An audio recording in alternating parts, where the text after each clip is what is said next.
Welcome to the Heavy Spoilers Show. I'm your host Definition, and this is the channel where they all float. With It Chapter 2 closing the book on the battle of the Losers Club versus Pennywise, I thought I'd revisit one of my older videos and bring it fully up to date with the new movie. I just want to give a huge thank you to everyone who watched the breakdown last time, and thanks for getting it to 6 million views. You guys are the best, and I massively appreciate all of the support on the channel. Once again, I've been through both films with a fine-tooth comb to let you know all of the times that Pennywise popped up in the background of scenes, and this is now the definitive list for every appearance of the character. It's crazy the amount of times that he pops up, and hopefully this list will enrich your love for the two films by showing you just how much of a hold that the killer clown has on the town of Derry. There's gonna be huge spoilers here, so if you haven't had a chance to watch both films yet, then I highly suggest that you turn off now. With that out of the way, let's get into my breakdown of every time that Pennywise was hidden away in the background of a scene.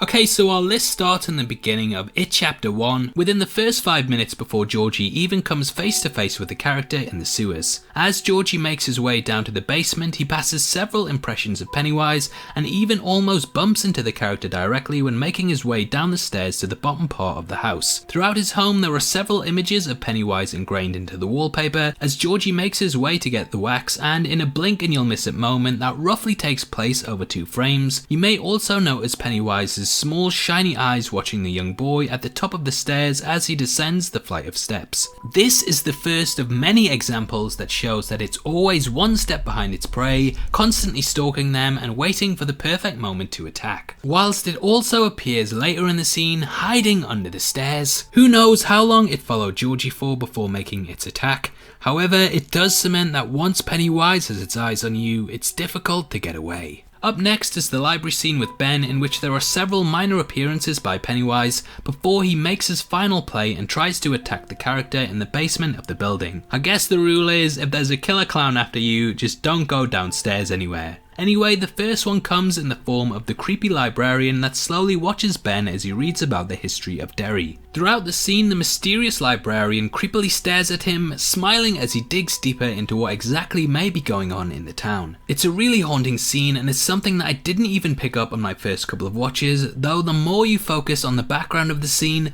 the more you realise that Pennywise is slowly making his play. I noticed comments last time of people saying it was just a woman doing her job, but she's also standing in the exact same position that the balloon appears in the next shot that leads Ben to go down into the basement, which cements for me that the character is indeed taking on her form. Another blink and you'll miss it moment also happens in the scene when Ben is flicking through the book. In a small frame that flies by so fast you have to screenshot it in order to see it, you will see it in the children's Easter egg hunt that infamously ended in disaster. In the top corner of the photo when paused, you'll notice a blurry vision of Pennywise that shows it was the cause behind the massacre and has been in the town at several key points. As we know from it, Pennywise is often at the centre of many famous disasters in Derry, and this confirms that it was indeed behind the many deaths in the Easter egg hunt. Soon after this scene, Ben is caught by Henry Bowers and we see a balloon pop up in the back window of a car. During the attack, as he calls out for help, it goes completely unnoticed, and this shows that Pennywise has a hold over the adults in Derry and is physically controlling them so that they will appear nonchalant to any trouble that the children in the area get into. This is why Beverly's father can't see the blood in the bathroom, and why in one of the film's many deleted scenes, Bill's father is unable to see that the basement is flooded after the encounter with Georgie and Pennywise down there.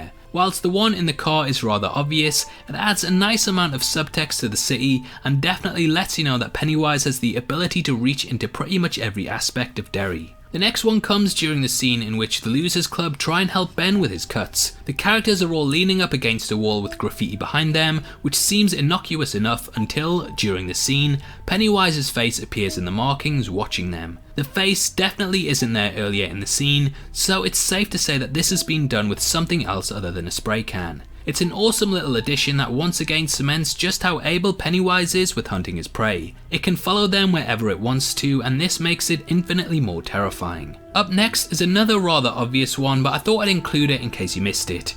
During the scene in which the Losers Club all admit that they're afraid of something, we can see a clown on the stage in the background staring at the group, and when Richie says that he hates clowns, the figure reaches out menacingly to him with a balloon and from this point just stares at him. Now we can in fact confirm that that is Pennywise. The clown is actually played by Bill Skarsgård, who also plays Pennywise, so it's clear that he's using the form to spy on the children, and this scene is given more weight in It Chapter 2 when Richie is haunted by the creature at the same location. Pennywise also makes an appearance in the TV show that seems to be plastered across every television screen in Derry. Whilst Pennywise definitely does appear in it at the end, taunting Henry to kill his own father, if you go back and watch the movie you will notice that this show also appears in the rest of the film throughout the entire town. Firstly, Eddie's mother is sat watching it when the children go out, and later Beverly sneaks past her father, who too is watching it.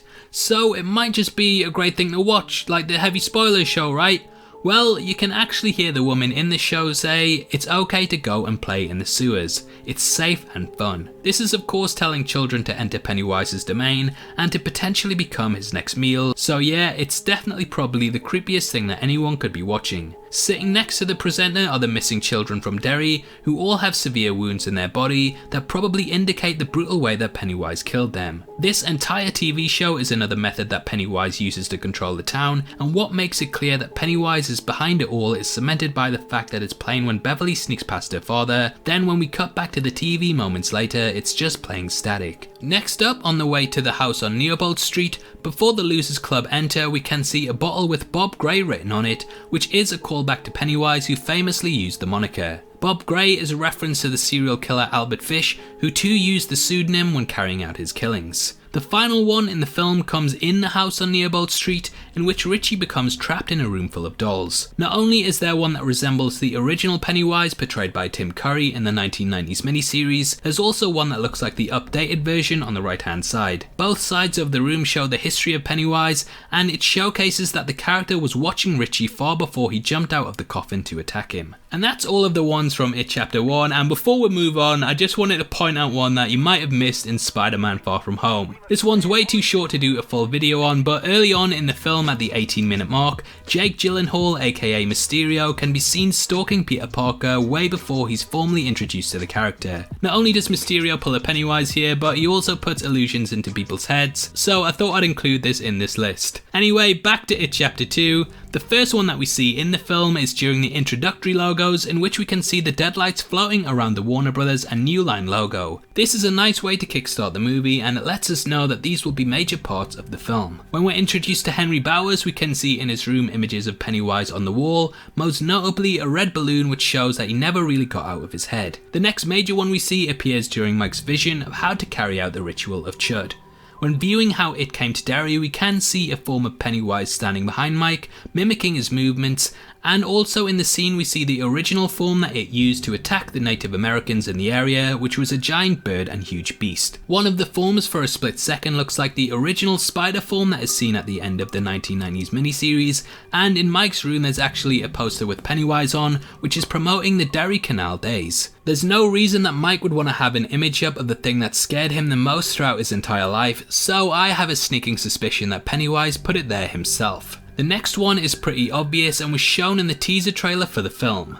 This is Bob Gray, who in this scene we discover was a victim and alter ego that Pennywise adopted at the start of the prior century in Derry. This callback to the bottle from the previous film is nice, and there's also some hints that Pennywise is in the room just before Beverly enters it, including the door which says Marsh before it changes to Kirsch, and when Beverly knocks, Bill Skarsgård's voice can be heard answering the door and asking who's there. This shows that Pennywise probably made his play at the last second and jumped there, creating the illusion just before Beverly knocked. When Ben revisits the school, we also get a hint that Pennywise is in fact using Beverly's form, as its shadow appears in front of the projector before there's seemingly a fake out and we see that it's just Bev. Well, in hindsight we know that this was indeed the character, popping up to unnerve Ben before quickly changing its form to try and get him to let his guard down. I guess you should just never go to summer school or whenever this was that Ben attended it, whilst also fighting the creature, making friends and building an underground bunker. Yeah, some of these retcons don't work. Anyway, we also see a cameo by Andy Muschietti, director of the film, when Eddie visits the pharmacy. I have no idea why that's in this list, I just thought I'd put it in there as a nice little Easter egg. Anyway, when Bill chases the boy that now lives in his old house at the fun fair in order to save him from the snatch of the killer clown, we can see several elements of the Funhouse that feature the 1990s miniseries Pennywise played by Tim Curry. They're not your typical punching bags, as they almost knock Bill off his feet when banging into him, showing that Pennywise always packs a punch. And finally, at the end of the movie, when Beverly is in the bathroom, against the wall we can see a graffiti version of Pennywise pressed into the stall. This isn't in the stall in the first film when Beverly sits there and is tormented by Greta the bully, so it looks like this was later added by the creature in order to leave an impression. This crudely drawn kid's version of the character lets you know that Pennywise will always be a part of Derry one way or another, and it's a nice little squiggle that holds a lot more weight to it than a simple drawing.